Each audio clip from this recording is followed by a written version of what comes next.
আপনি একটা বিমান করে কোথাও যাচ্ছেন, যদি একটা সময় জানতে পারেন যে আপনার ফ্লাইটটি অর্ধ শতাব্দী ধরে চলছে, পৃথিবীর ঘুরতর অ্যাডভেঞ্চার প্রিয় মানুষটিরও এমন ঘটনায় চোখ মাথায় উঠে যাবে। তো বরাবরের মতো কেমন আছো তোমরা সবাই? আমি Imran Khan Jihan and welcome to IK present TV. So আর দেরি না করে শুরু করা যাক। 2 July 1955 and American flight 914 New York থেকে মায়ামির উদ্দেশ্যে যাত্রা শুরু করলো। রোদুজ্জ্বল দিন, বিমানের 57 জন যাত্রী পোলিটার প্রাকৃতিক দৃশ্য দেখার আশায় প্রহর গুনছিল। কোনো ঝামেলা ছাড়াই বিমানটি আকাশে উড়ল। 3 ঘন্টা পর অবতরণ করার কথা ছিল, কিন্তু নির্দিষ্ট সময়ের পরও এর কোনো দেখা পাওয়া যায়নি। মায়ামিতে কন্ট্রোল টাওয়ারের রাউটারে বিমানটির কোনো চিহ্ন খুঁজে পায়নি।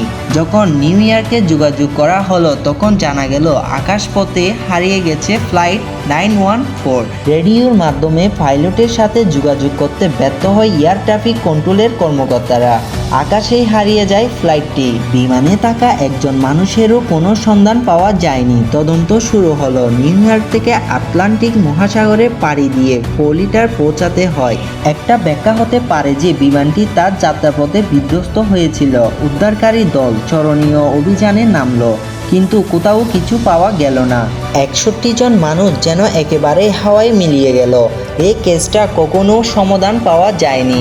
একটা আনুষ্ঠানিক বিবৃতি দেওয়া হয়েছিল যেখানে বলা হয় বিমানটি বিধ্বস্ত হয়েছে আর যাত্রীরা সবাই মারা গিয়েছে। প্রকৃতপক্ষে কি ঘটেছিল ফ্লাইট 914 এর সাথে কেউ বলতে পারেনি। 37 বছর পরের কথা, 9 সেপ্টেম্বর 1992 ভেনিজুয়েলার কারকাসের বিমানবন্দর কন্ট্রোল টাওয়ারের লাডারে একটি অপরিচিত বিমানের অস্তিত্ব ধরা পড়েছে। বিমানের পাইলট তাদের বিমানটি সেখানে অবতরণ করানোর জন্য অনুমতি চায়। তারা জানায় তাদের ফ্লাইট নাম্বার 914 এবং তাদের বিমানে 4 জন ক্রু সহ 57 জন যাত্রী রয়েছে।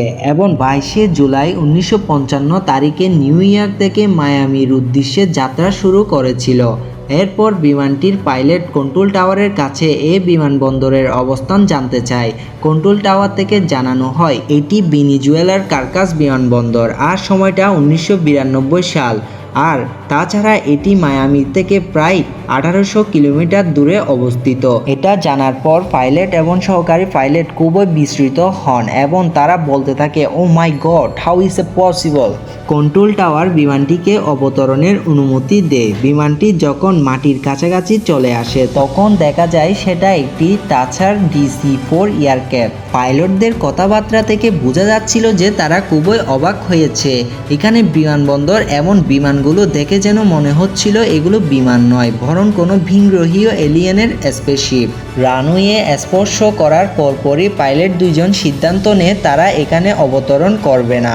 এই সময় সহপাঠী পাইলট বিমানের জানালা দিয়ে ছোট একটি ক্যালেন্ডার নিচে ফেলে দেয়। পরক্ষণে তারা আবার উদ্যান করে এবং ধীরে ধীরে রাউডারের সীমানার বাহিরে চলে যায়। এরপর বিমানটি কোথায় গিয়েছে তা আর কখনো জানা যায়নি।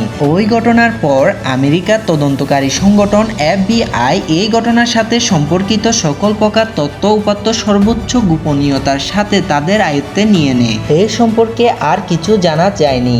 DC-4 বিমানটির পাইলটের ফেলে দেওয়া ক্যালেন্ডারটি ছিল 1955 সালের। 1955 সালে হারিয়ে যাওয়া বিমানটি কিভাবে 37 বছর পর কয়েক মিনিটের জন্য 1992 সালে ফিরে এলো? এই 37 বছর তারা কোথায় ছিল? বিমানে অবস্থানরত 61 জন মানুষের প্রত্যেকে কিভাবে জীবিত রয়েছে এতগুলো বছর? এরকম হাজারো প্রশ্নের কোনো উত্তর আজও মিলেনি। সো বন্ধুরা, ভিডিওটি ভালো লেগে থাকলে লাইক, কমেন্ট, শেয়ার অবশ্যই করবেন। Tata, bye bye.